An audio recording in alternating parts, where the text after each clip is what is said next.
super entertaining. Everyone else was still like PowerPoints. And they're like, Did they know? Recording. I said. So you've seen George, it's basically that. And I said, I'm not gonna lie. You're like C+. And she was like, you should take this. And I was like, yeah, I'm proud of this level. Oh my god.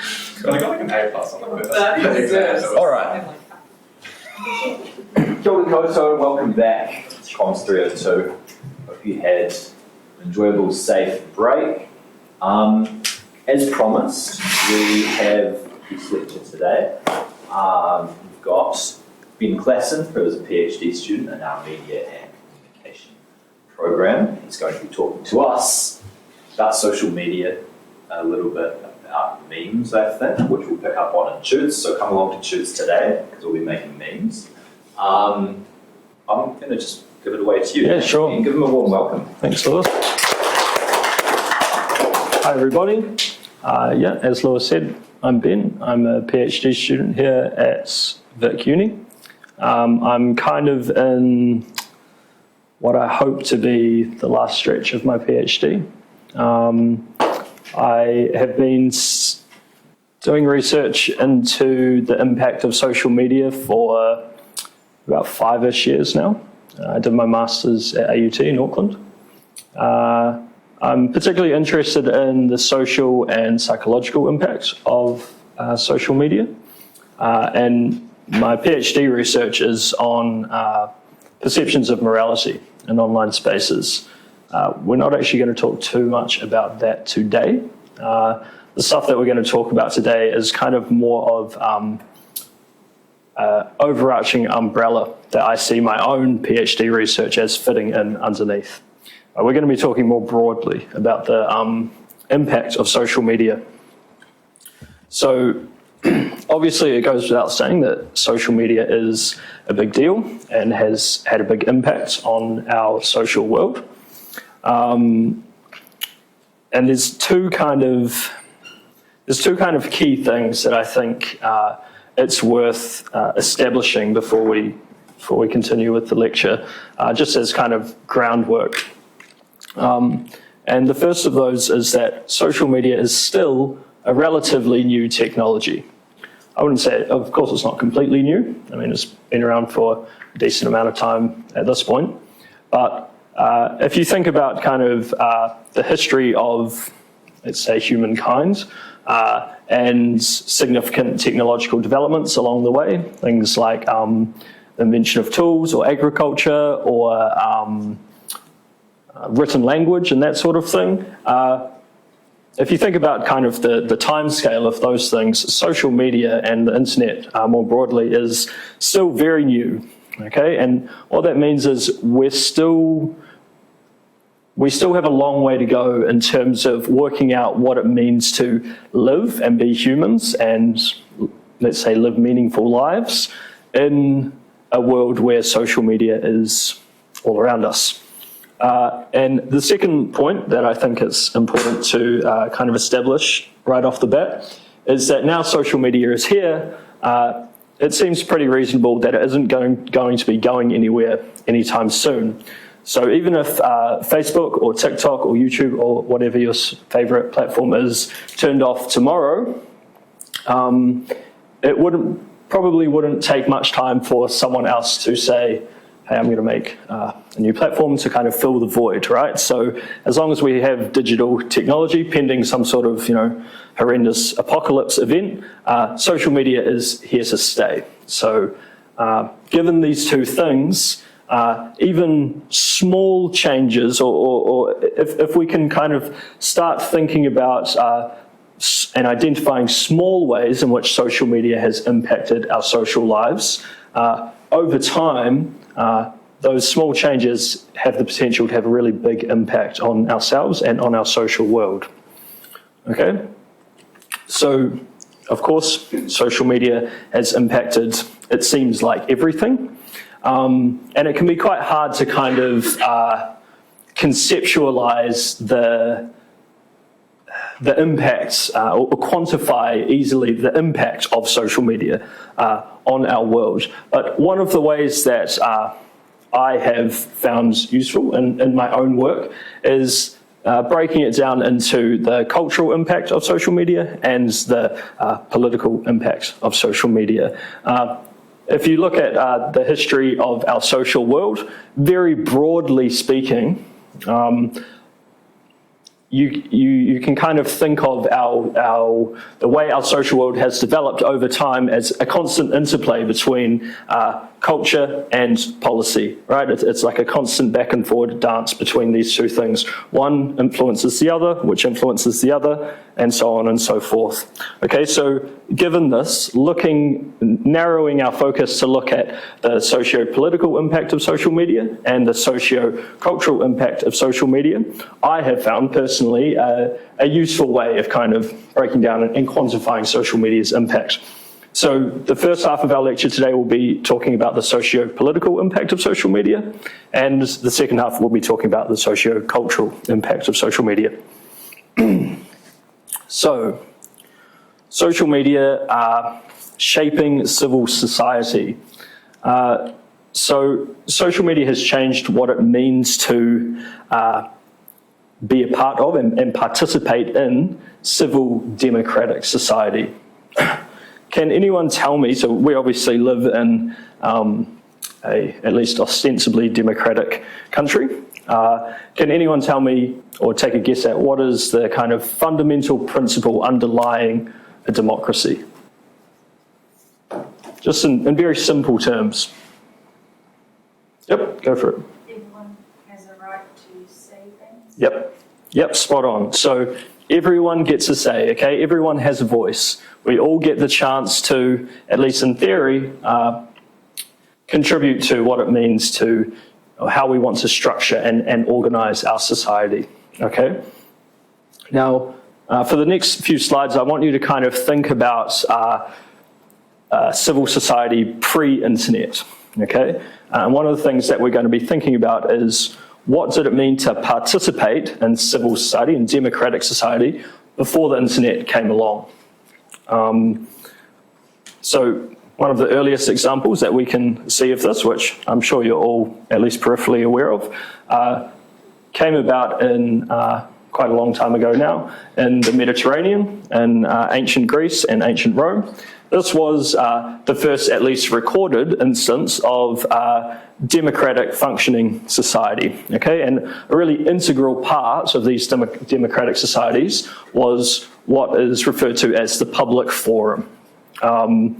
So we've got a definition here of a public forum. So it's a place, and I've highlighted that word place because this idea of place and space I think is quite useful, or might be useful for our thinking further down the track. So a public forum back in ancient Greece and ancient Rome was a place where members of society could exercise their right to speech and public debate and assembly. So it could be a marketplace, it could be a public square.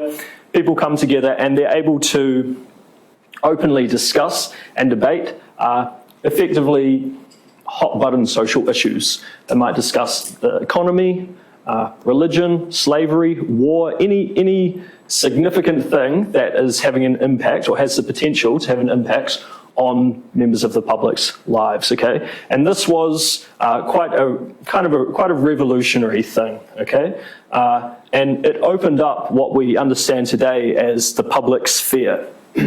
So this idea of the public sphere was first kind of brought about by this guy called Habermas, which I'm terrible at pronouncing. So if you're interested in learning a bit more about the public sphere, this is a good place to kind of start your reading. He was part of the Frankfurt School. But essentially, the idea of the public sphere is a place where the affairs of the average Joe and the affairs of the state are able to come into contact and overlap. Okay, and the public sphere, while the public forum is an actual kind of physical, concrete location, say a bar or a pub or a restaurant or a hookah lounge. The public sphere is kind of a bit more of an abstract concept, but they're very closely related, right? The public sphere is given a platform and takes shape in these public forums, okay? Now, this kind of development, the establishment of the public sphere helps quite significantly with the advent of the printing press in the 15th century, because that was kind of the first time in history where ideas and discussions and debates about any given social issue could be written down and printed en masse and distributed en masse. This was the birth of the newspaper and pamphlets and kind of mass reading material, effectively. And what that meant is the arrival of things like newspapers meant that people could either, before they go down to the local public forum, the local bar or restaurant or whatever, or possibly while they're there, could effectively, everyone in the community could read and get up to speed on any given social issue. And then when they come and arrive at the public forum, they are quite literally all on the same page, okay? And what this allowed for was much more kind of theoretical and high-level engagement and discourse surrounding popular social issues, okay? So now that we have we understand a bit more about the nature of the public sphere, or what it means to have a public sphere, what I want us to think about is the role that these public spheres, these forums, play in keeping social elites within our society accountable.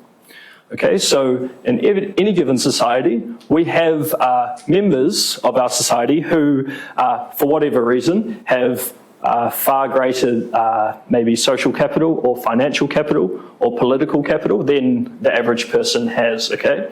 These people are able to, you can think of, corporate fat cats or a wealthy politician or something. These people have the potential to make changes to our social world that could impact all of us very significantly, okay? A wealthy businessman might decide to open a nuclear power plant in your backyard.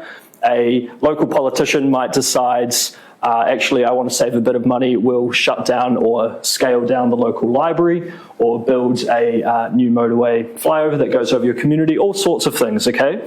Now, because we live in a civil society, a democratic society, and of course, we've established that the fundamental principle underlying the democratic society is we all have a say. The public sphere provides an arena in which these people, these social elites, can be held to account for their actions, okay? The public sphere is a space where the consequences of the behaviour of social elites can be brought to bear upon them, okay? So,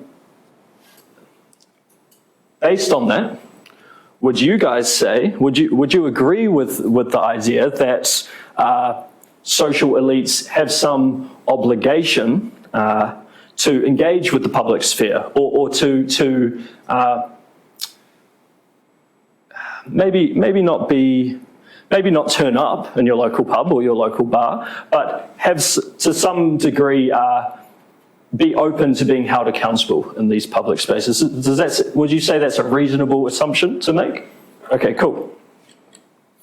So what I want you to do now is, remember, we're still thinking before the internet and what democratic society looks like before the internet.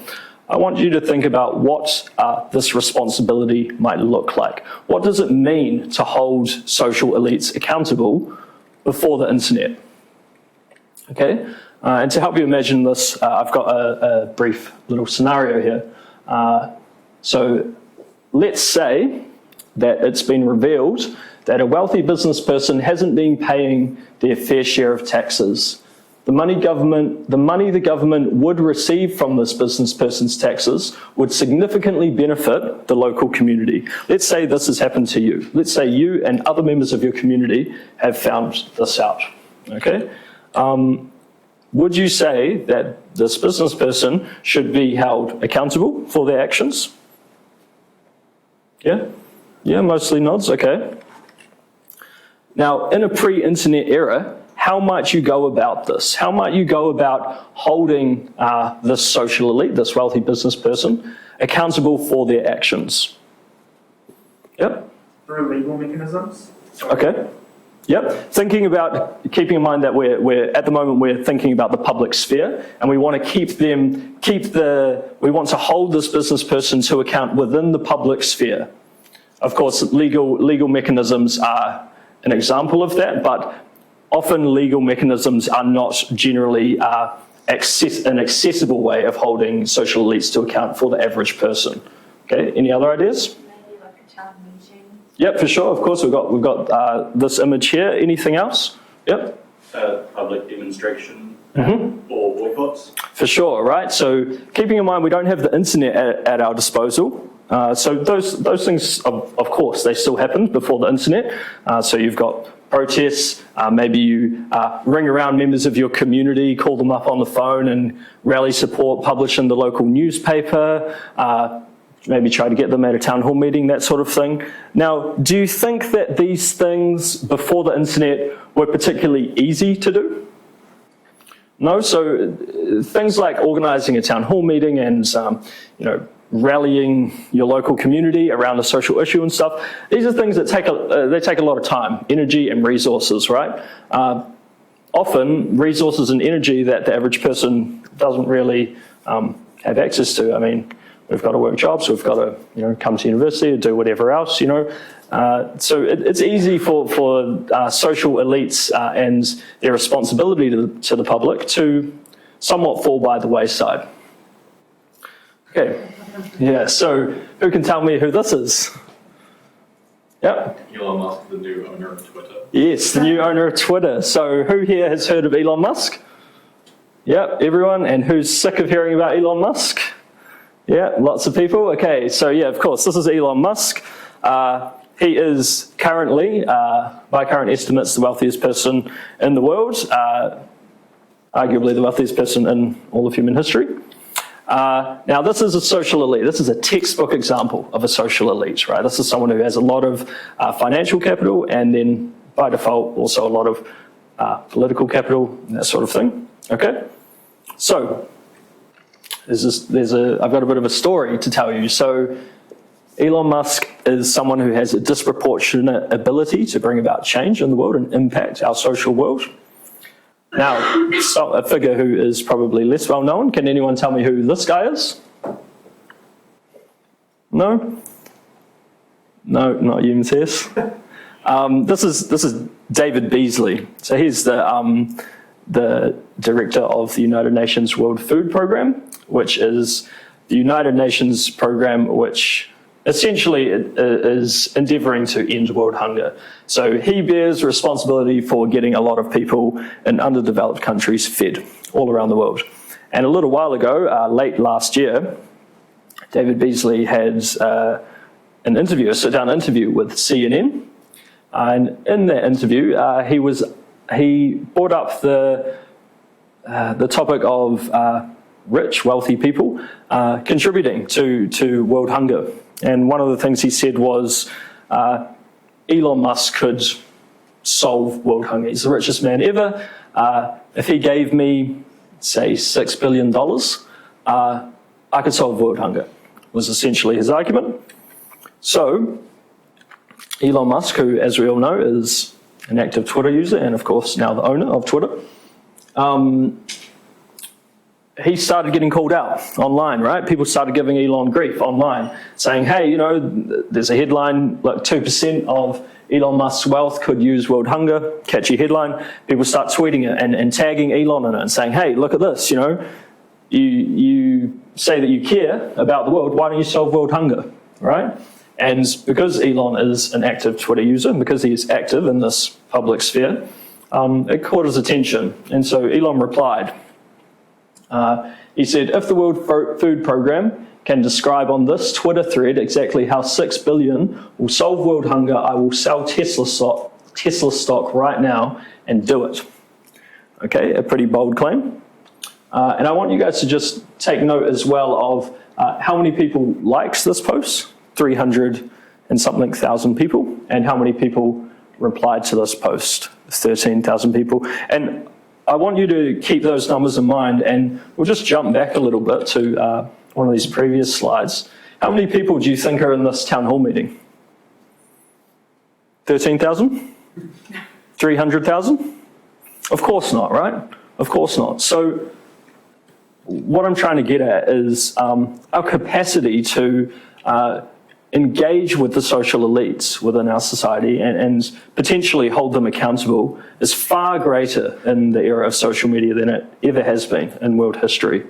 Okay, before the internet, the idea of calling out a wealthy businessman in front of 300,000 people is just completely inconceivable, right? Okay, so it took a couple of weeks, about 2 weeks later, but David Beasley responded and he essentially said, here is the plan. I have laid out a plan, and this is kind of presented it as kind of a one-time call to the wealthiest people in the world to put their money towards it and, you know, get together and ostensibly solve world hunger, right? Now, as far as I'm aware, Elon Musk has not solved world hunger. But regardless of whether he has or whether he will in the future, it's a really useful kind of story, a useful saga which demonstrates, you know, the power that social media has and kind of the level to which our idea of the public sphere and the public forum has been elevated in the era of social media. And I want to ask you guys, what do you think this means for you? How does this make you feel in terms of being an average member of a democratic society? Does it make you feel happy or angry or powerful? Because any one of us essentially has the potential to reach into our pocket and pull out our phone and jump on Twitter and hashtag Elon Musk or hashtag World Food Program or whatever, or potentially start, you know, a viral trend which has the potential to completely shape our social world. Really we do. Okay. Yep. I feel like it makes me feel potentially more powerful and like I have more of a say, more agency, but then I also feel like that power is potentially like perceived, like they make us feel like we have more power than we actually do, which then I feel like can result in us having less of a say almost. Like we can have a say at any point. So. Yep, for sure. So one of the things you said there was they make us feel like we have more power. Who is they that you're referring to there? Like the elites. Yeah. Almost like Elon. Yeah, like the person who owns Twitter, right? Yeah. Yeah. Okay, yeah, interesting, yep. I think at times it makes me feel pandered to. I think there's a lot of noise, but not necessarily a lot of action. And, you know, people being held accountable, it means that they can apologize or say that they will do things, but, you know, at the end of the day, your actions are always going to speak louder. Yep, for sure, yep. With the digital divide, not everyone has access to those same platforms that, you know, us Westerners can just access by going boop, boop, boop. Yep, 100%, yep. So we're going to get to that point. That's a very important point. Okay, so what about if we take the focus away from us or individual people, what does this mean for social issues and how they develop and evolve over time? What do you think this means for the speed at which social issues kind of develop or come to a head or potentially get resolved? Yep. I think it means that they can come to like greater attention much quicker, but I would also argue that that means they fizzle out just as quickly. Like BLM movement have had the same sort of impact that it had like 2 years ago, and there's going to be a bunch of other movements that do the sort of same thing where they have a really big peak of interest and then it just falls off. For sure. Do you think that it's any coincidence that we have seen the latest with BLM is the latest effectively wave of black civil rights, particularly in the States. And we've also seen recently the surge in popularity of what we refer to as third wave feminism. And, you know, I would argue anyway, it's no coincidence that these most recent waves of developments and so addressing social issues have synced up quite consistently with the birth of social media, okay? I wouldn't go so far as to say social media has caused them, but it's worth thinking about how these social issues kind of line up. Now, again, something that is important to, I think, keep coming back to throughout is social media is still relatively young, and social media is here to stay, okay? So we are already seeing quite significant changes coming about with social media, and given that it's going to be here for the foreseeable future, what will this mean 100 years from now, 200 years from now, okay? Even small changes have the potential to be really significant, shape our world in really significant ways. Again, so as we mentioned earlier, one of the key principles underlying democracy is everyone has a voice. Now, would you say that social media is fundamentally democratic? Some nods or shaking heads? No? Why not? I mean, on social media, everyone can start their own hashtag or, tag Elon Musk. Isn't that democracy? Yeah?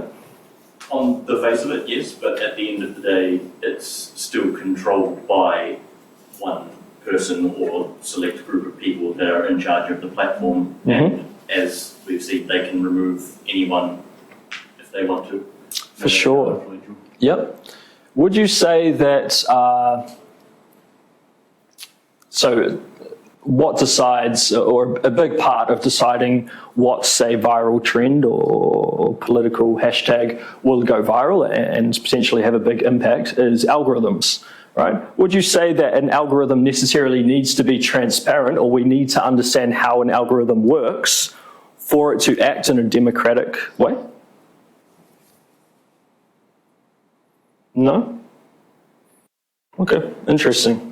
So a lot of these things I don't necessarily know the answer to, or I'm not brave enough to venture an assertion one way or the other. But these are things that I think are really important and really useful to be thinking about in terms of social media's impact on our world. Would you say that everybody has a voice online? Everybody? Yeah? Okay. We got one head nod and one head shake. I'm interested in the head shake. Why would you say no? Because, I don't know, it's possibly more complicated than, obviously, than everyone has a voice, because it's like whose voices are amplified and whose voices are silenced. There are recurring trends on Twitter where, like, people who aren't white or able-bodied or,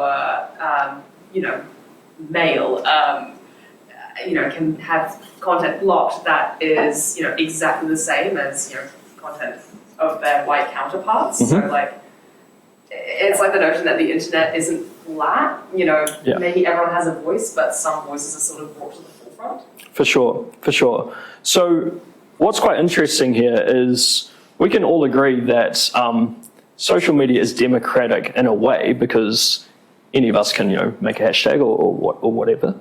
But also, it's not fundamentally democratic. So I would say that it would be reasonable to say, I think that social media is democratic in nature, right? It has democratic tendencies. It has the potential to be used in a democratic society in a really revolutionary way, as we can already see. But does it need to be fundamentally democratic in order to be beneficial for us within a democratic society? Probably not. It's worth thinking about. So let's have a think now about, so we can agree that there are, social media might not be fundamentally democratic, but it is democratically very powerful and has a democratic nature to it. What does this mean in parts of the world where democracy is not a given? Okay, and particularly we're thinking here about countries with unstable political environments. There's plenty of countries in the world you wouldn't struggle to think of ones that have dictators who have a tight grip on traditional media institutions and that sort of thing. Who here has heard of the Arab Spring? Yeah, I wouldn't be surprised if you guys learnt about it a bit. So the argument has been made that social media gave rise to the Arab Spring. That argument is not as clear-cut as it would seem. It's a little more complicated than that. This is a good reading to go and check out if you're interested in kind of an overview of the relationship between social media and the Arab Spring. But outside of the Arab Spring, we still to this day can see examples of rulers in states throughout the world that, for whatever reason, feel threatened by social media platforms and the democratic power they hold, inhibiting their population's access to a social media platform. Maybe there's things being said about them online that they're not happy with, or they don't like the freedom that the freedom of expression, the media freedom that is enabled by social media platforms. And this is happening all the time today. Okay, we don't really get exposed to it so much here in New Zealand, because in the Western world, we kind of just take access to social media as a given. The idea of one of our leaders saying, no, you can't go on this platform anymore is outrageous, right? That's just ridiculous. But this is an article from Time magazine. Twitter users in Nigeria were allowed to access the platform for the first time in 7 months last week. This was in January, start of this year. So think back to what we were talking about just before, that story I told you about the interaction between Elon Musk and the World Food Programme. And global pressure was put on Elon Musk by way of a Twitter thread or whatever, to do something about the World Food Programme. Now, don't you think that people from Nigeria might have a stake in that discourse, in that discussion, right? People from Nigeria in particular might be particularly interested in the outcome of, or particularly interested in giving their 2 cents to a discussion that's aimed at holding someone like Elon Musk accountable for people going hungry. However, we can see here that from January, 7 months prior to January, which I'm not brilliant at counting back through months off the top of my head, but that covers the period of time where that interplay took place between the World Food Programme and Elon Musk. Essentially what this means is people from Nigeria were not part of that discussion. They didn't have the means to be part of that discussion. Okay, now that might not be significant in and of itself, but remember, we're looking at small changes over time, over long periods of time, okay? I think this picture is quite an interesting picture. This guy is, I assume, Nigerian, and he is protesting the fact that he isn't allowed to access Twitter in his country, and the way that he has decided to protest is by printing off a tweet and putting it on a picket sign or whatever. And I think this is quite an interesting image because it says a lot about the power of Twitter as a medium, as a platform. It resonates even outside of the online platform and is being used out of context as a way of discussing restricted access, which I think is quite interesting. So, what happens to you if you can't access social media? Is it a big deal if you can't access social media? Actually, maybe it's worth thinking about why you aren't able to access social media. So we can see maybe maybe the leader of your country decides no one's allowed on social media anymore. Can you give me some other examples, some other situations of why you wouldn't be able to access social media? Yep. You're out in the bush or something, and there's no Yep. service. Yep, no service, no infrastructural access to social media. Anything else? Yep. Maybe if like the website was shut down, like the servers or something. Yep, for sure. So what happens when Facebook goes down, right? Everyone's, wanking on about it and, it's a big deal. Oh my God, it's. For people who don't spend a lot of time on social media, I can tell you it doesn't seem like a very big deal. Anything else? Any other ideas? Yep. If whoever's like in charge of the platform that you're using decides that you've violated the terms of service. Yeah, exactly. Yes, that's a really good one. So they decide that they don't want you on the platform anymore, essentially. What that means is you're not part of the discussion. You don't have the means to be part of the discussion. And potentially, although it might not have a massive impact at a small scale, potentially what that means is you aren't able to have your voice heard, right? Or the causes that you stand for are left lacking your input, effectively. Now, the extent to which that has a massive negative impact on you is greater or lesser, but remember, we're talking long periods of time, lots of little things happening, okay? So what happens if, we had mentioned earlier of the digital divide, what happens if you can't afford a smartphone or data? Are you missing out on what's happening in the world? Yeah, sort of. You are, but it doesn't really matter, or it's not really that big a deal. It depends, right? Yep. You miss out on cute baby photos. Yeah, you miss out on cute. Yeah, so we're going to talk a bit in the second half about what it means in terms of culture, right? Okay, so if we can agree that access to social, not being able to access social media is kind of a bad thing in terms of your democratic agency, could you imagine a situation or a world where we are thinking about access to the internet or social media as a fundamental democratic human right?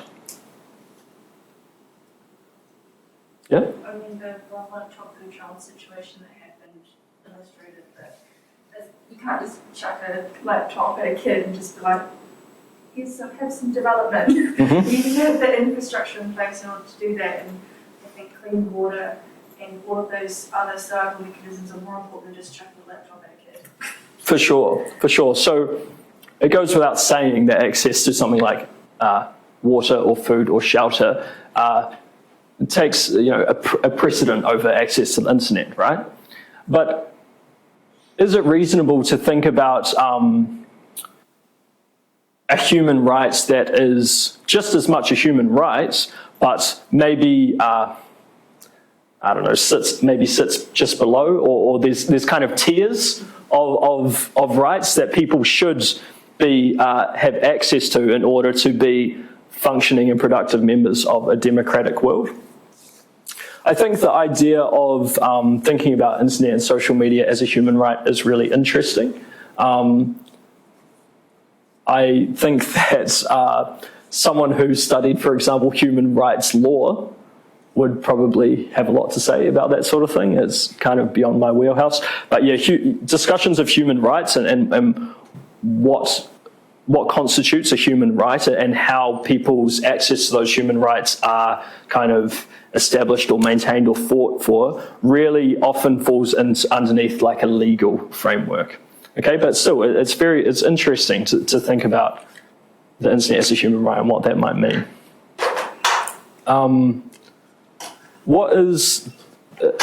If we think about, so we understand social media as a democratic or a socio-political space, I want us to now think about what are the limits of thinking about social media and its role as serving as a public sphere. So we agreed earlier that social elites, it seems reasonable that social elites should be held accountable, or there should be room for social elites to be kind of critiqued or engaged with, their behaviour engaged with within the public sphere. And social media is acting as the new era of the public forum and is where these discussions are taking place. So would it be a stretch to say that social elites have some sort of a responsibility to be active online or to engage with us online? Or is that going too far? Yep. I would say it would be nice, but I think that given the huge scale of it, it's not exactly realistic. Mm-hmm. With the thing with Elon Musk, was it 300 and something thousand people So if each of them says something even slightly different to him, then it's not realistic to engage with each one individually. I guess with like overarching sentiments maybe, but... For sure, yeah. So the logistics of it are a whole new thing that we've never had to deal with in the history of kind of public spheres. Yep. You don't know that you're actually talking to the person, but it's just like some kind of PR team. For sure. So like authenticity and representations of people and the causes they stand for online plays a big role. Yep. It's different. There's tiers, kind of like a politician, definitely who is an elected official by the public, definitely has a responsibility. And it makes their job easier, maybe, because they can engage on social media instead of just in person, which they have, which is expected of them. But when you get up to kind of the people with massive social and financial capital, like Elon Musk, they don't have as much of a responsibility. No. And it also comes down to how they want to engage. So if you think about Trump getting banned from Twitter, in his eyes, he felt like he had to engage, but the platform didn't like his way of engaging. And so it limits how active they can be in engaging. And there's just different levels to it, on who you are. Yeah, so I think what's important here is social media has opened up a whole bunch of new kind of issues regarding, as you say, how social elites engage in the public sphere. Okay, so think about, say you have a problem with a local politician, something that they are doing or they have done, and you send them a message. Let's say you send them a private message and you say, hey, look, I think that this is crap. I think you need to do a better job of this, or I think that we need to improve access to our local community centres for vulnerable people. And here's how I think we could do it, blah, blah, blah, all of these things. And, you've got your receipts attached and everything's in order. And they leave you on scene. So ostensibly they've seen it and they've read it, right? They've heard your voice, but they've left you on scene. Is that okay? Would that be okay? Maybe first of all, could you imagine that sort of a situation taking place? If not now, then in the not so distant future, right? So all of a sudden you get into this politics of what does it mean to leave someone on scene, right? Is it rude to leave someone on scene? Have any of you left someone on scene before when they message you? Of course, right? I have. What about, have you been left on scene? Yeah, I have. What does it feel like to be left on scene? What does it mean, right? There are social implications here, and thinking carefully about these social implications of, little things that we take for granted in our everyday lives on social media. When it comes to thinking about the role of social media in terms of our socio-political sphere, these things, like what it means to leave someone on scene, is really neither here or there in most people's lives. But when it comes to holding elected officials accountable or having your voice heard in a democratic society, what does it mean then? So all of a sudden, little things, as I say, social media is here for the foreseeable future, right? These little things that seem fairly insignificant today have the potential to be very significant, contentious socio-political flashpoints moving forward. Okay, and this is why I feel quite strongly that it's very important that we think carefully about the social and psychological kind of ramifications of the things that we are doing online and our behaviour in online spaces. Okay, so we'll break there. So it's about 12:45, so we can have a break for maybe 10 minutes. Is that normal? Yeah? Okay, 5 to... Yep. come back at 5 till 1, and then we'll talk about memes.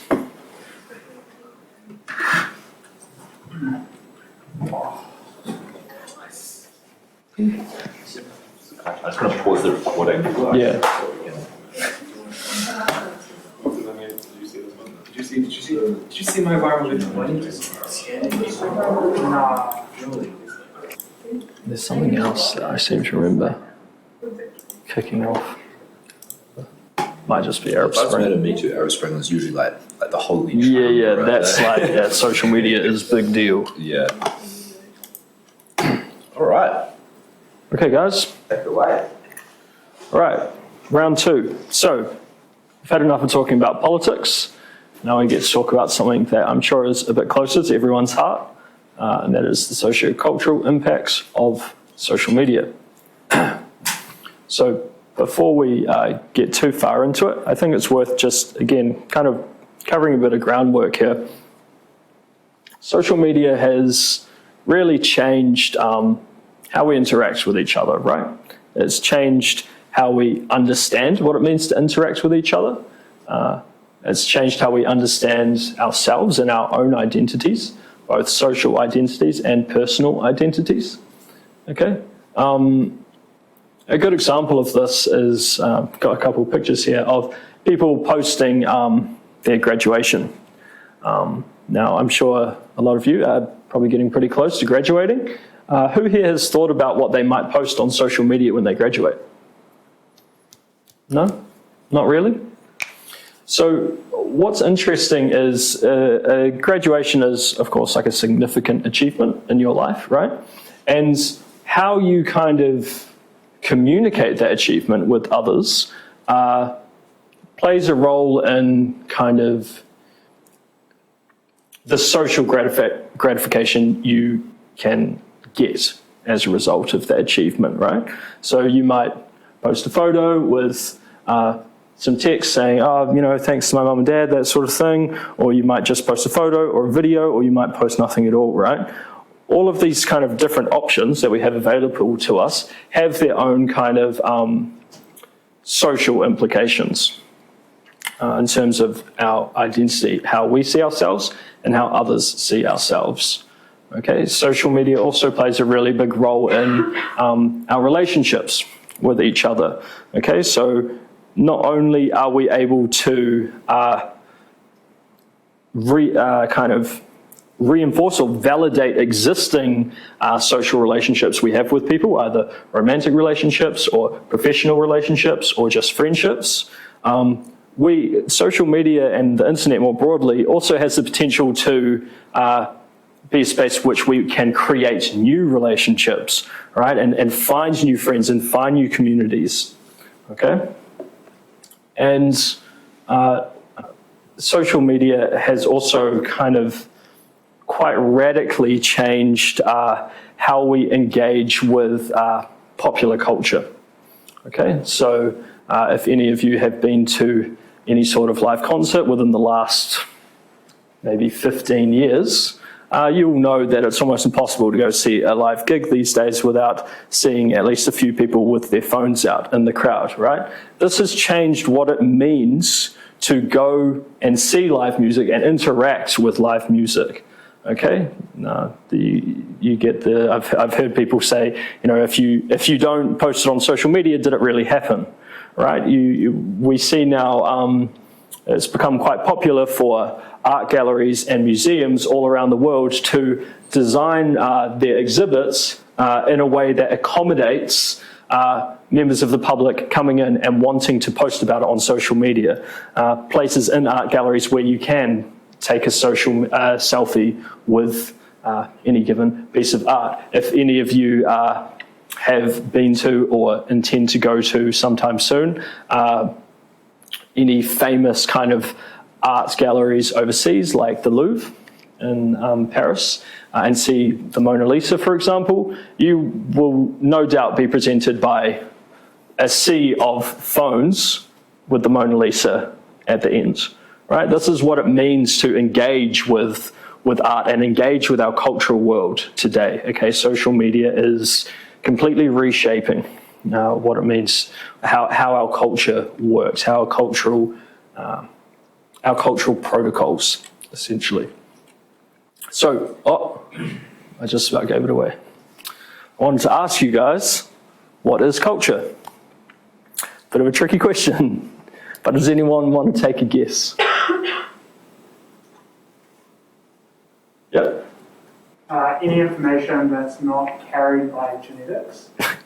Yep.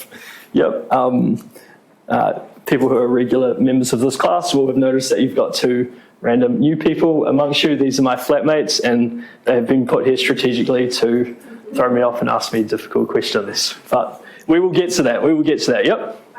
Beliefs and traditions. Yep, of course. So culture is what we do, okay? It's how we connect with people around us. And importantly, it's how we make sense of our own experiences in the world, okay? So we feel angry that we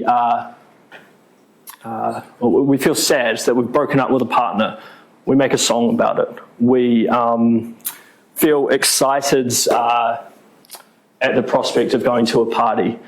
We hear a song about it on the radio, and that gets us excited, right? So we experience and understand our experiences as humans through culture, right? It is a medium through which we make sense of our world, okay? And culture takes heaps of different forms, okay? All over the world. There's art, music, food, the way we speak. Slang is a really important part of our cultural identity in different parts of the world. The way we dance, the clothes we wear, religion, all of these things create a complex tapestry of our cultural world. Okay? Now, can anyone tell me, why is culture so important in terms of social development? Yep. I mean, like in terms of like art and tradition, that sort of thing, it's like a way of seeing where we've come from. Yep, for sure.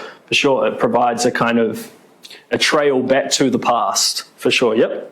Would also frame the way that you approach certain situations. Yep, for sure. Could you give me an example? Not really sure, but like just if it's always been done a certain way and it's only seen as like acceptable to deal with something in this certain, I guess for us, like Western way, you probably wouldn't approach it. Yep, exactly right, yep. So culture is a way that we are able to experiment, essentially, okay? So we're able to, through culture, we are able to kind of take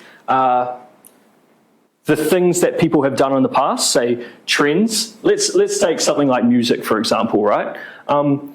New music is created by people taking the drums from this and the guitar riffs from that and this person's vocal and melding them together and creating something a bit new, right? Trying something new. And it's the same with all facets of our culture, okay? Culture is the way that we are able to critique and challenge existing ways of doing things and experiment with new ideas. And this plays a really important role in long-term social development, because culture is, I once heard it said that culture is in the same way that mitochondria is the powerhouse of the what? The cell. Culture is the powerhouse of social evolution, right? Culture is the kind of little incubator in which all of our ideas about the social world and our trends and beliefs and rituals and traditions are able to be tested and challenged and critiqued and mutated and expanded upon, okay? So culture is really important, all right? And given that, it is important for us to understand the impact of social media on our socio-cultural world. Okay, so now we will talk about memes. Can anyone first tell me what is a meme?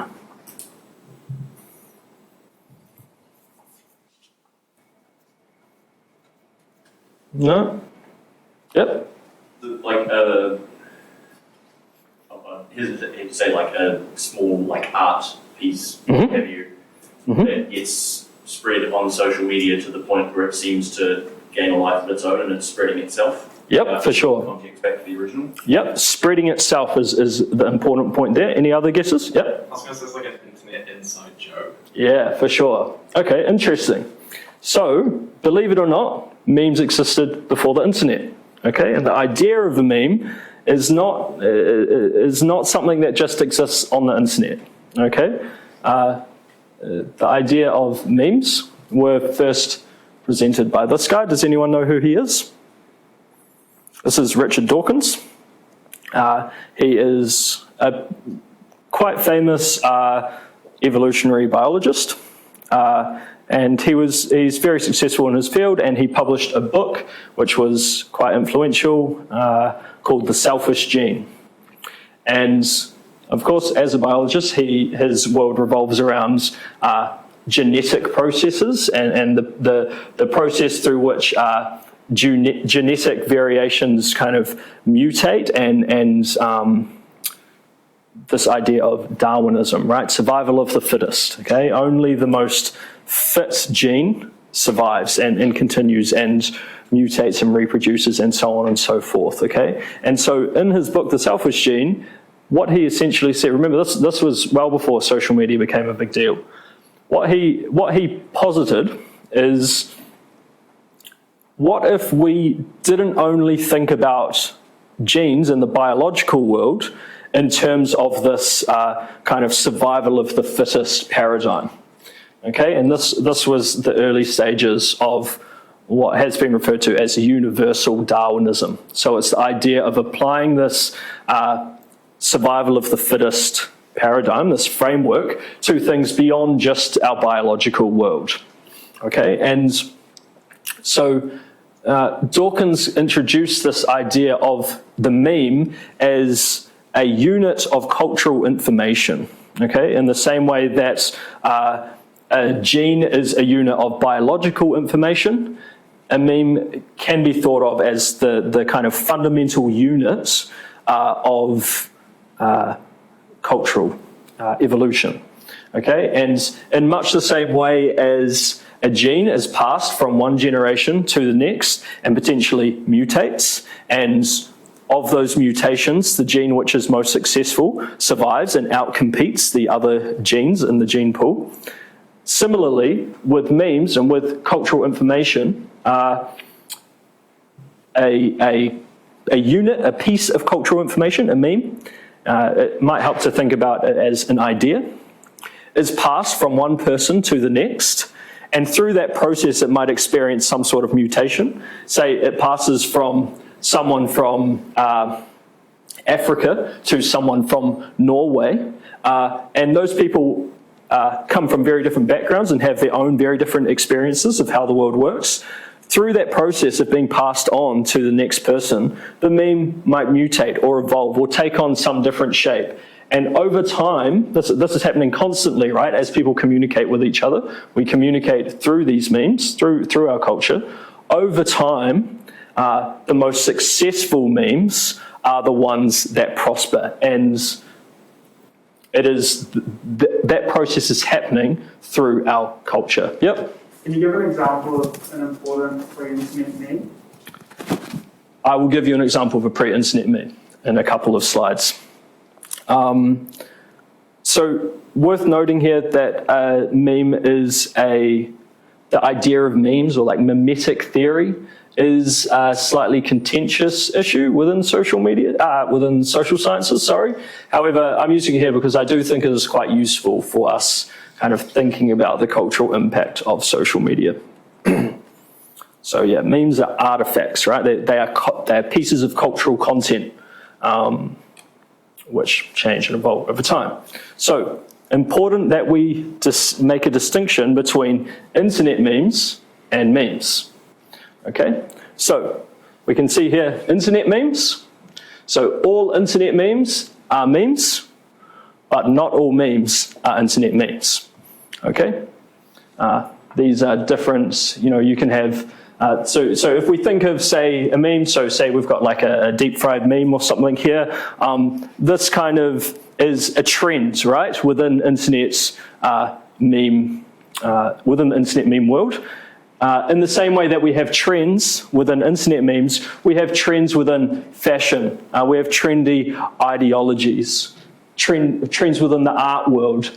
Rituals take on different social significance, and the ones that serve a good, a useful social role end up persisting over time, right? Think about something like Christmas or a family holiday that brings people together and provides one day of the year where people come together and appreciate their family and where they come from. Think about how useful that is in terms of social cohesion at scale over time, right? So the memes that are successful are the ones that gel with people and work. They have a social function, okay? So a good example of the evolution of memes is fashion, okay? And this is an example of a pre-social media meme, right? So this process may have taken place well before social media ever existed. So let's take the baseball cap. The first ever person, think of a time before the baseball cap existed, right?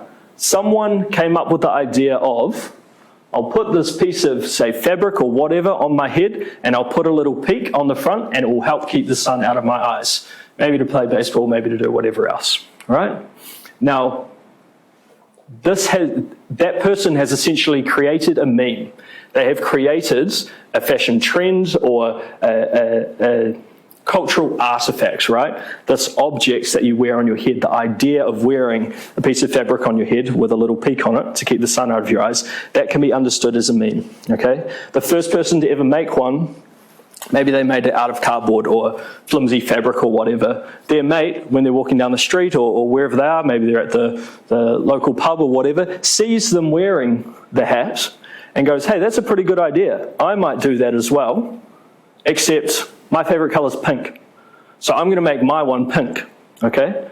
And already we can see that the meme has evolved, okay? It has been, the idea of what it means to wear a baseball hat has been created and has been passed on to the next person, and the makeup of that meme has changed, has evolved over time, okay?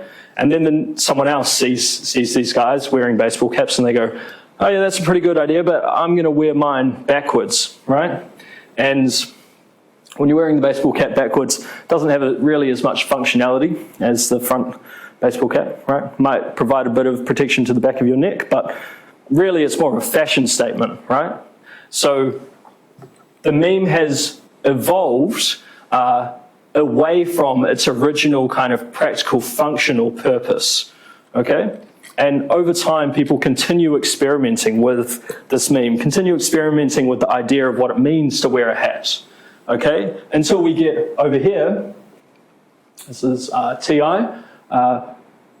Essentially what we can see here is the idea of what it means to wear a baseball cap, the meme, being pushed to its limit, okay? At this stage, the original function, the purpose of the baseball cap, keeping the sun out of your eyes, has been completely lost, right? It serves only as a fashion trend, okay? And because the original meme actually does have considerable functionality, right? It keeps the sun out of your eyes as well as being whatever fashion statement you want it to be. Here we have lost that functionality, and so arguably this meme is less successful and will not survive in the same way that the original meme does, okay? So, memes are constantly evolving, as are internet memes. Okay, and we've got some examples here. It's quite interesting, you know, seeing when you've been on the internet for quite some time, it's quite interesting seeing, you know, memes that you remember from quite a while ago and thinking, man, it makes you realize how much has changed, you know, and how long we've actually been on the internet for. Who remembers these faces? Yeah, troll faces, original and it's quite interesting. I had never really thought about these kind of Wojaks as modern day incarnations of this, but really that is what they are. And we can see that these kind of Wojaks, which are a bit more popular today, are actually serving the same purpose as these original troll face memes were, right? Yep. What's a Wojak? A Wojak is, it's effectively this, like this little kind of guy. So there are various different iterations on the Wojak meme that started out on 4chan quite a while ago. Also, I think it's quite interesting to look at this meme in the middle here. So if you look at the top one, may I ask a question? You just did, like, haha, yeah, right, like that's not really funny by today's internet standards, right? But think about if you were to show these two memes to, let's say, your parents, or someone who doesn't spend a lot of time online. That top one, maybe you show it to your parents. It might take them a little bit to kind of make sense of it, and like, oh, yeah, I guess that's kind of funny, right? But if you show them this deep fried meme, get the boat? No chance, right? No chance. It doesn't make any sense, okay? And that is a change that has happened in 10 years, 2011 to 2021. And thinking back to what we were talking about at the start of the lecture, social media is here for the foreseeable future. It's not going anywhere. Okay, and if in just 10 years we can end up with popular memes that a significant portion of our population, our parents' generation, boomers, whoever, has no clue what this means, what does that mean 100 years from now? Okay? So, memes as cultural currency. Oh, yep, in the back. I actually don't know what it means now. Me neither. Oh, okay. Me neither. Yeah, so this is a deep fried meme. It is effectively a example of surrealism in internet meme culture. Okay, in the same way as you have surrealism and absurdism in the art world, you have it here, right? This is. I mean, it depends on the context in which it's used. I have seen it used in a context which made sense, but yeah, generally it doesn't have to. I mean, look at this. Like, what the hell does that mean, right? But it's funny. We're all laughing at it, right? We know because we're up to speed with contemporary meme culture. But do you think our parents would find that funny? They would just think that we're insane, right? So what will happen when we have kids? Right? What will happen when the next generation comes up with memes that we don't understand? Yep. It's funny, it reminds me of the Mike Wazowski insulting face swap meme. Yeah. So old gen. Yeah, it's a good one. What he looks like with just one eye. Yeah, exactly. Yeah. Yep. Just saying that we're all laughing at that and we all get it just makes me think of the how do you do, fellow kids? Yeah, straight up. Yeah, exactly. And it doesn't take long before all of a sudden you are the guy in that meme. Trust me, it doesn't take long. Okay, so something that's very important for us to understand is memes as cultural currency, okay? And I've got a few examples here that I want to give to you guys. So tell me, what happens when you're at home and a friend, maybe a flatmate, shares an internet meme with you that you've already seen? How do you respond? Yeah? I've already seen it. I've already seen that. How do you respond? I'll love to be polite. You'd be polite, yeah, okay, yeah. Depends if I enjoyed it the first time. Yeah, for sure. Okay, so yeah, we get this. Yeah, I've already seen that, all right? So why do we feel compelled to say this?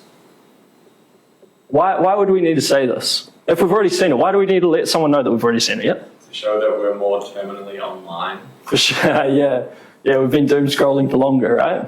Yeah. So let's think about the inverse of that situation. Let's say you haven't already seen the meme, and a few of your friends are discussing a meme or talking about it or laughing about it, or maybe you see a discussion online about a meme and you don't get the reference. You don't know what that meme is. You haven't been online in a while, maybe. You don't know what they're talking about. How does that make you feel? Old, yeah. What, do you feel like you are left out at all? Maybe to a greater or lesser extent. Of course, it depends on the context. Okay. Why do you think you feel left out? Why don't you want to be in that position where you don't know what meme everyone else is talking about?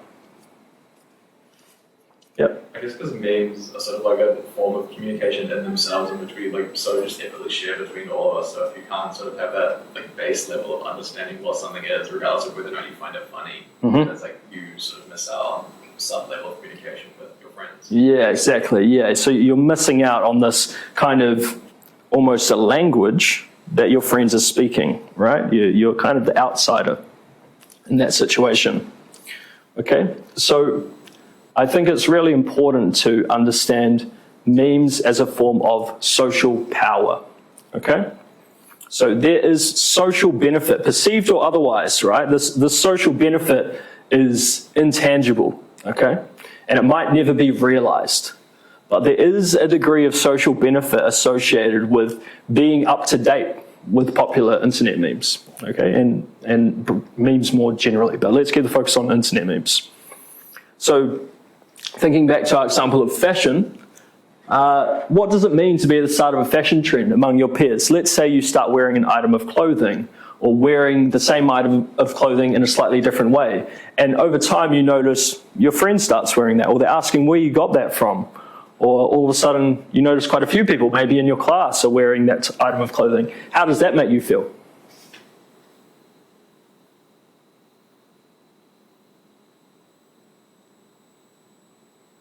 It's like popular or almost powerful. Yeah. Being a trendsetter. Yeah, it's interesting. Powerful is, I agree. But yeah, you are powerful, but in a very limited extent, right? Like it's not like, oh yeah, everyone started wearing the same clothes as me, therefore they owe me respect or something, you know, like it's, I wouldn't go that far. But there is a degree of social power, right? Social influence there, yep. You just said, I was going to say that that's sort of like the base starting point for like the social media influencers. Yeah, exactly. Yeah, so this is why social media influencer is a legitimate career choice nowadays, right? And the original influencers before the social media era were just celebrities, right? Top brands pay big money to get celebrities wearing their stuff, and then other people go, hey, I like that celebrity, that's cool, I'm going to start wearing that, right? But now we see it happening at a much more kind of grassroots level, and that comes with its own, you know, can of worms. Okay, let's talk about, so we had the example of fashion, let's talk about music. What happens if you start listening to say an underground artist, you discover it by yourself or whatever, and then a little while later, everyone's listening to it, it's playing on the radio and stuff. What do you say when that happens? I like this before it was cool. Yeah, I was into so-and-so before they were cool, right? Now, the fact that straight away that sentence resonates with so many of us, I think is quite significant. Why does it matter that we were into blah, blah, blah before they were cool? Why do we feel obliged to let someone know that we were into them before they were cool? Because it makes it seem like they were worth more when less people were listening to them. For sure. So like the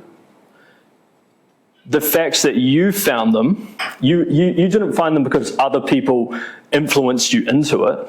You found it because you thought it was cool. You recognized the value of that meme or that type of music or whatever, that trend, that cultural trend, before everyone else jumped on it. And that gives you a degree of, again, you know, relatively so, a degree of social influence, right? A degree of status, okay, within your peer group. Okay, so we can understand memes as a form of social power. Familiarity with contemporary cultural trends is tantamount to having social power. Now, whether or not that social power is realized or how that social power is used or the extent of that social power, that's up for debate, and it depends on context, and it depends on, you know, the situations surrounding that. But it seems to be fundamentally true. Okay? So, if memes are a form of social power, People who are up to date have more cultural capital than their less trendy or less informed friends. No, we'll come back to that. Starters, I want to ask you guys, who makes memes? Yeah, anyone? Us. Yeah, exactly, right? We do, right? Anyone can make a meme, right? The chances are any memes that you've seen on your social media timeline today were created by quite possibly someone just like you, right? A university student somewhere in the world. Okay? And here the lecture links back to your assigned reading for the week, which is quite a short reading. It shouldn't be too hard for you guys to get through, but it's by a guy called Floridi. And one of the things he touches on is this idea of the prosumer, which is a hybrid of two words, producer and consumer. Have you guys heard about this term before? Have you learned about it in any of your classes? Yep, one person? Yeah, okay, cool. So there's different spellings of it, and different people have different ways of kind of, blending the two words together. But I mean, this is the one that I feel makes the most sense. You might have a different preference, but essentially prosumers are people who are not just creating cultural content, and in our case, cultural content, it doesn't have to be cultural content, but creating cultural content and consuming it, okay? It's not like you're creating a car or an object or something that someone else is going to use. You create it, disseminate it amongst your friends, and then they're also making stuff they're sharing with you, and it goes round and round, okay? There is a merging of those two roles within society. The term was originally hypothesized by this guy, Alvin Toffler, in 1980. This is well before social media, right? So this idea of a prosumer has been around for quite some time now, but it just so happens to be quite a useful kind of way of thinking about our role in cultural social media world. So before social media, let's think about a piece of cultural content, let's say a movie or a piece of music or a TV show. Who produced that stuff before social media? Yeah? Networks, right? Yeah, so we used to have, well, we still do have, traditional forms of media dissemination, right? Like traditional channels are like media institutions, so record labels or TV channels or movie production companies, right? And then who consumes the content that was created by these guys? We did, right? The average consumer consumes it, okay? But no longer do you need a record label to be a successful recording artist online, right? You've got SoundCloud. No longer do you need to convince a movie production company to produce your idea that you've got for a movie or a cinematic TV show. You don't need that. You need the funds, but you don't need to jump through their hoops and sign their contracts and stuff. You can do it yourself and put it on YouTube, right? Or call up Netflix and they will host it for you, right? So this is quite significant in terms of media development. Some of the most popular content is being created by us, by the average consumer. Now, I want you to think about what this means for the type of content being created in society. If we are the ones creating the content rather than traditional media institutions, what does that mean in terms of the type of content that's being created? Yeah? It'll be sort of lower budget, so that you've got to find some other way to hook people in. For sure, yep, lower budget, yep. Anything else? Yeah? It would probably be a different perspective because if it's not being produced by social elites, there's a new point of view that's being shown. Yep. It'll generally be shorter. Yeah, shorter, yep. Okay, like due to budget constraints or whatever? Time constraints. Yep. TikTok being such like a short form medium. That's made by everyone. Yep, for sure. So I think the thing that I'm most interested in personally is the perspective, right? Because anybody can pick up their phone and film or whatever, TikTok or whatever.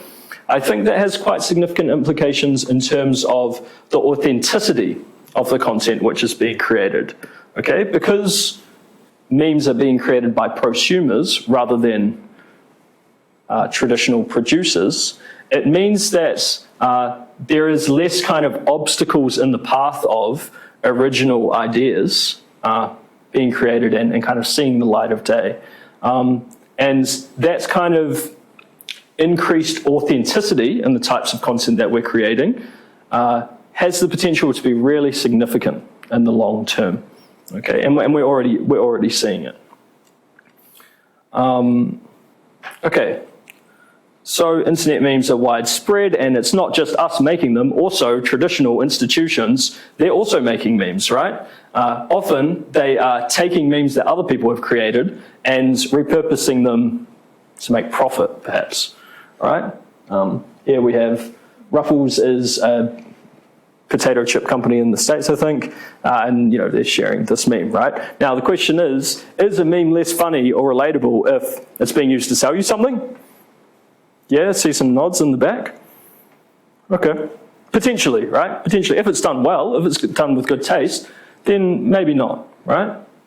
But I can tell you right now that marketing institutions all over the world are absolutely scrambling to find the latest meme that they can jump on, right?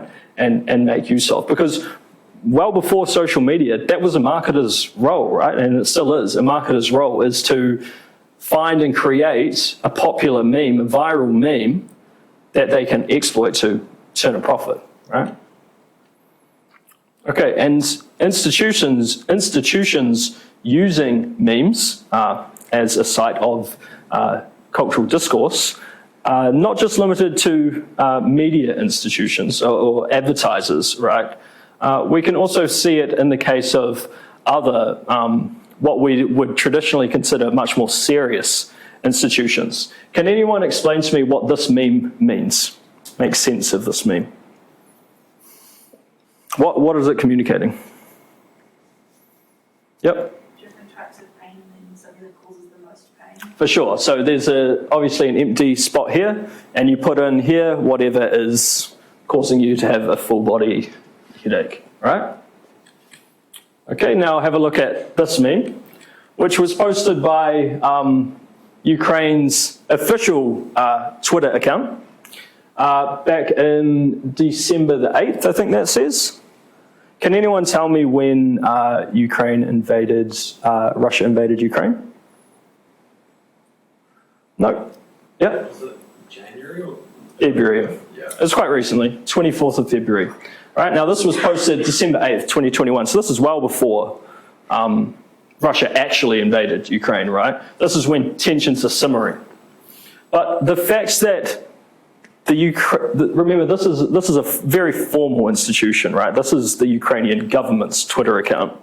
The fact that they're using a funny internet meme to communicate a complex and very tense geopolitical situation is, for me anyway, I find it intriguing, right? It's very interesting. But it demonstrates that memes are effectively a language through which we are discussing important things happening in our world, right? They are a kind of, well, we've already said that they're a kind of currency, but they are, a medium through which ideas about the world are being discussed, okay? This is a meme that is in response to Ukraine posting a meme, and, someone makes a meme and then it gets responded to with another meme and so on, right? Okay, so if memes are the language through which we're discussing and making sense of our social world, what happens if you don't understand the language?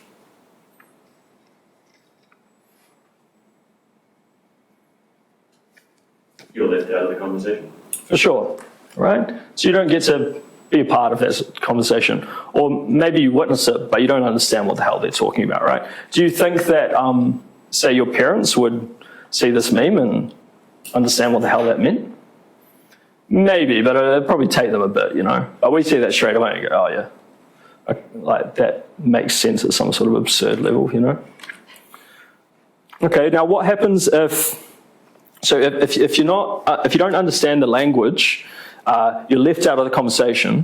What happens if you decide to come off social media for a month or a year or 2 years or 3 years? What happens then?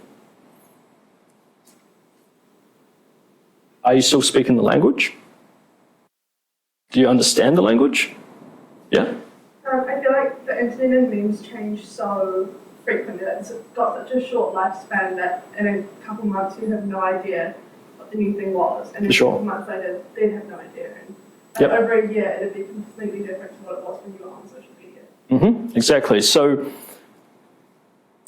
going back quickly to this idea of memes as a process of cultural evolution, right? This kind of idea of survival of the fittest, that process through which new memes, new ideas are being introduced into our cultural world, being evaluated and outcompeted, and that turnover of new memes is able to happen much quicker with social media, okay?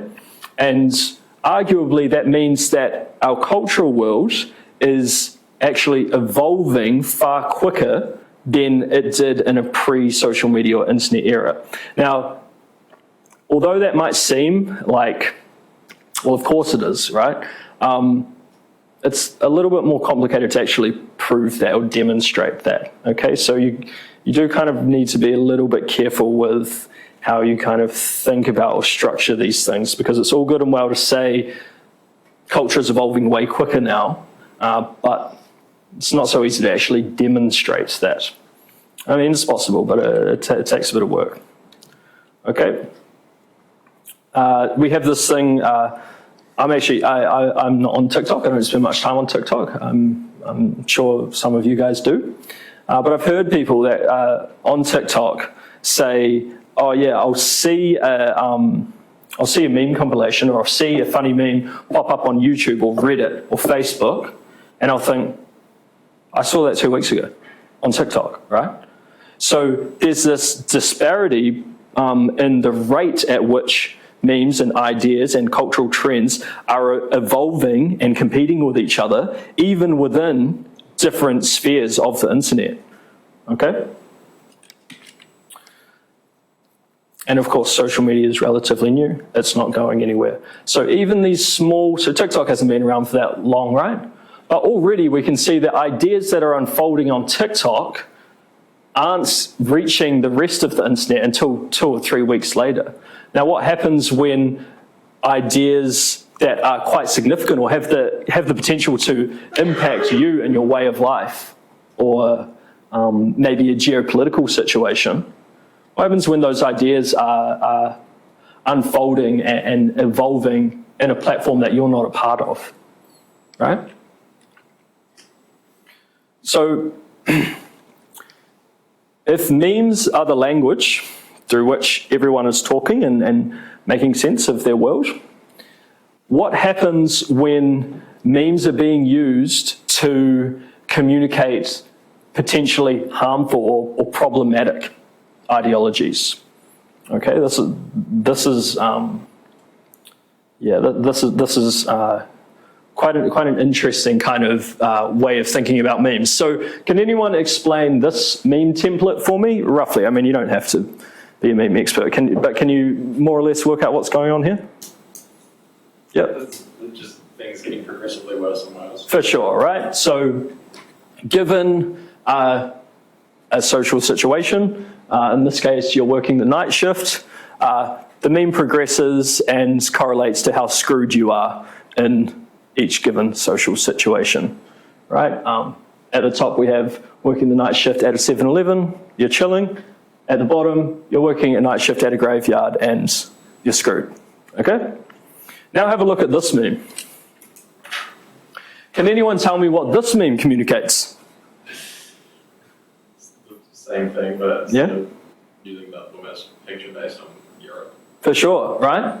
So this meme template, this format of the guy in the picture is Mr. Incredible from The Incredibles. The picture indicates how screwed you are given you are born in any of these different countries in Europe. Now, of course, when we see it, it's like, haha, yeah, funny. Like it's a creative way of using this meme template. But think about how this meme could actually be quite offensive.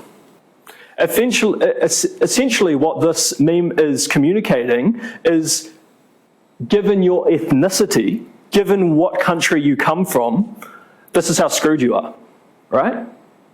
And so what we see here is essentially an example of potentially systemic racism being communicated in quite an abstract meme format, okay? Now, what happens if you are from one of these countries down here, and I'm not going to point at a specific country, but let's say you're from one of these countries and you don't spend a lot of time on social media, or for whatever reason you don't understand this meme template. What might this mean when this meme is being used to communicate something about you and your livelihood and your identity and where you're from? And not only is it portraying you and your race and your ethnicity in a light that you might not approve of, you don't even speak the language. You don't even understand what is happening in this meme, right? There is a conversation happening about you that you're not even part of. You don't even have the capacity to respond or critique this or put your hand up and say, hey, this is bullshit, right? So, although, as I said before, although the impact of social media on our social world, in a lot of ways, it's only really tweaking like our day-to-day behaviors in very small ways. It's here to stay, okay? And so even small issues with the way that social media is shaping our lives have the potential to be really problematic over time. Okay, now I'll show you a video. So, I debated with showing you guys like overtly racist memes, but I decided we probably shouldn't do that in a university lecture. And also, I'm sure you guys have all seen outrageous memes online. Okay, so I don't need to show you any for you guys to know what I'm talking about. But here's one that's a little bit more subtle, okay? And this meme cops a bit of flack. Before I play it, does anyone recognize this guy? Yeah, can anyone tell me who it is? Knuckles. Yeah, Ugandan Knuckles, right? Are you guys familiar with VR chat? Yeah, is anyone not familiar with VR chat? No? Okay, well, for anyone who doesn't know, it's pretty much just like an online kind of forum that you can put on VR goggles and go, and you can interact with and talk with people in a virtual environment, and you've got the goggles on, you can move around and walk around, and you can make your character in VR chat whatever you want it to be. Okay, so this is what happened when a bunch of people in VR chat with, a pretty immature sense of humor, got together and all decided to make their character the same person, or the same character. Oh.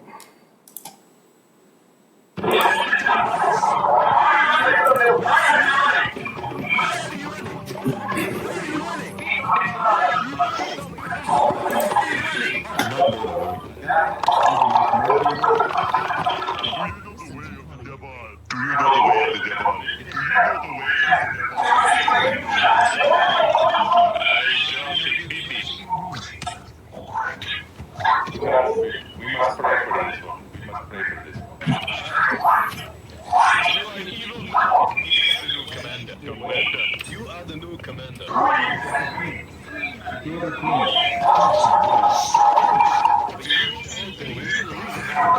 I think you know the way, Mr. Unlimited Man. Are you the queen?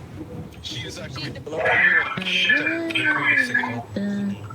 When he's up to, when he's up to, I can't remember. Anyway, you get the gist, right? So this meme went quite viral. when this video surfaced online, lots of people were kind of, like sharing the Ugandan Knuckles meme, and the problem with this meme is all the people that are kind of pretending to be this character online are speaking with I don't know why it's Ugandan, but people decided that it was a Ugandan accent, right? And it's pretty likely that the people that are doing that are not Ugandan themselves, right? And so, I mean, obviously we've all seen far more outrageous examples of, problematic stuff surfacing in memes. But this is an example of, and this went really viral, right? And it had a really sharp peak as well. So it went viral, and you couldn't log on social media or Facebook or whatever without seeing some sort of reference to it for maybe a week, and then it died. It crashed really hard.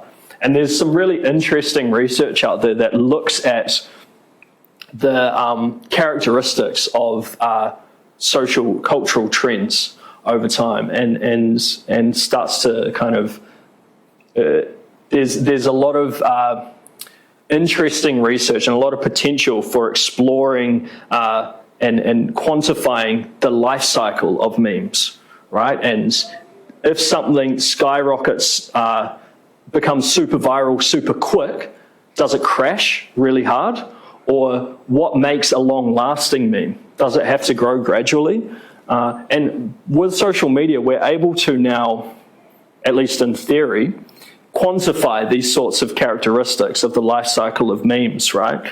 Unfortunately, all of that sort of research kind of happens behind the scenes at places like Facebook and Twitter, and they're not really that interested in kind of opening up that data to the average person, particularly because it might reflect badly on them, right? But the social media has opened up a whole new avenue for exploring and understanding the growth, the birth and death and longevity of popular cultural memes. Okay, I think this is my last slide. So, memes can communicate harmful ideas in really subtle ways. Okay, what does this mean for how we tackle social issues in the future? Or how we tackle social ideas today, for that matter?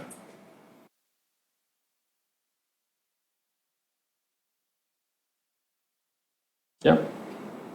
Memes can be a way, I think, to make quite serious issues or just topics that people have trouble tackling, make them more palatable. Like that Europe one. That's like a very complicated socioeconomic, geopolitical kind of situation of saying, this is the state of what's going on in all these countries, etc. Yeah. But in terms of just being able to communicate something that's going on in your country or in neighboring country, or something that's a very serious issue, maybe it's something in Myanmar or something. In a meme format, perhaps makes it more palatable for sure. a general audience. Yeah, for sure. So for people who are spending lots of time on social media, maybe memes are a really good way of reaching people and getting people talking about the right things, right? They can be harmful, but they can also be used in a really productive way if it's done right. What happens if you're not on social media and you aren't up to date with contemporary memes and shit's going down via meme online? Right? What happens? You don't have to answer this, but it's worth thinking about, right? And in particular, think about people who aren't on social media, not because they choose to not be on social media, but because they don't have a choice. They can't get on social media, right? Now, what if you see a meme that is propagating a harmful ideology or something that you disagree with? How do you respond to that? Do you have some sort of obligation to respond to that meme or engage with it or critique it? Is there any point in engaging with it?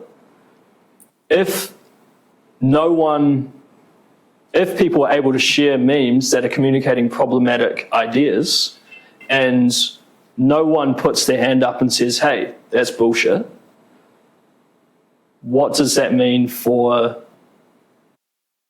how those ideas are disseminated throughout society, right?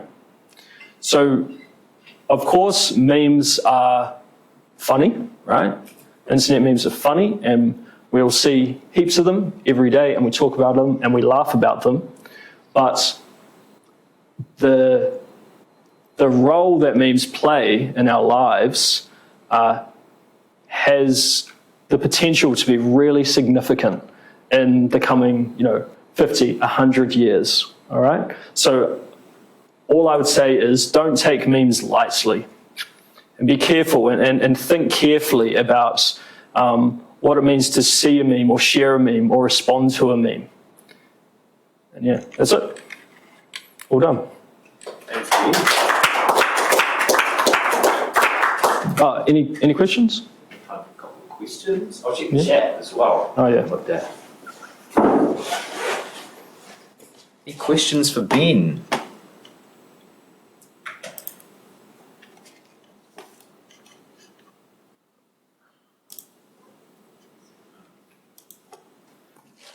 Yep. Oh yeah, I was just gonna ask how you personally would respond to meme that you don't agree with, because I find because it has such a harmless front on it. Yeah. And if you no, this is actually really racist or something, people will be like, oh, it's just a meme. Yeah. It's tricky. I got to tell you, I don't know. I'm still working it out myself. But something that I think is really frustrating is this idea of everyone is taking the piss until proven otherwise on the internet, right? So you can say whatever you want on the internet, but as soon as someone calls you out, you just say, I was just joking, bro. Why are you taking it seriously, right? And that provides a front for a lot of really harmful, problematic stuff that happens online, right? And so I would argue something that is a really valuable thing to think about moving forward is, what do we do about that? And I think, as I said, social media and the internet is still very new. I genuinely believe that we're still very early in terms of the maturity of our online culture, right? And we still have a long way to go. In the same way that kids at primary school or at high school find immature stuff funny.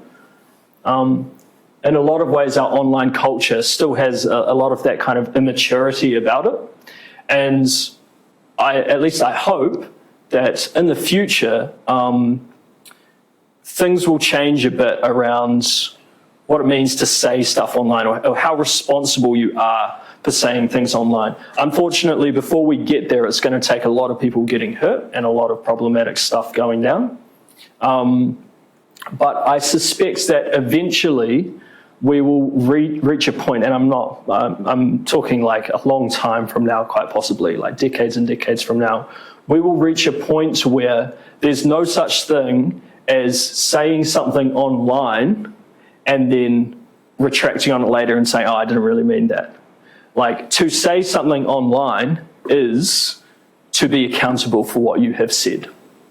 As it is in a face-to-face context, right? Yep. Would that not require completely taking away the anonymity of the internet? No, not necessarily. Anonymity is a really big part of a lot of the bullshit that goes on online, right? But you don't need... So if you look at forums online, like, say, 4chan, where essentially everyone is anonymous, it is a place where horrendous ideologies and memes and whatnot evolves, right, in 4chan. But not all, so 4chan, for those who don't know, 4chan is a website that has a lot of boards on it. There's actually a lot of different forums on 4chan, and 4chan is often just referred to by the mainstream media as, oh yeah, 4chan, it's all terrible. But there are some really horrendous parts of 4chan, like /pol and /b, right? Those are places where there are a lot of like racist people saying some really like just out the gate stuff. But actually the majority of the boards and forums on 4chan have a lot of really constructive, really interesting discussions going on, and that's all anonymous as well. All right, so just because social context is anonymous doesn't mean that people will always behave amorally, right? There is the potential for cultural norms to develop in a productive direction, even when nobody has to deal with reputational consequences of what they do and say. Anything else? No? We might have to get out of the room. Oh yeah, cool. We've run over. Oh yeah, that's cool, that's cool. That's great, Ben. Can we Yep. Ben one more time? Thanks, guys. Thanks you all for coming. I'll see you in 2 this afternoon. We'll make some names.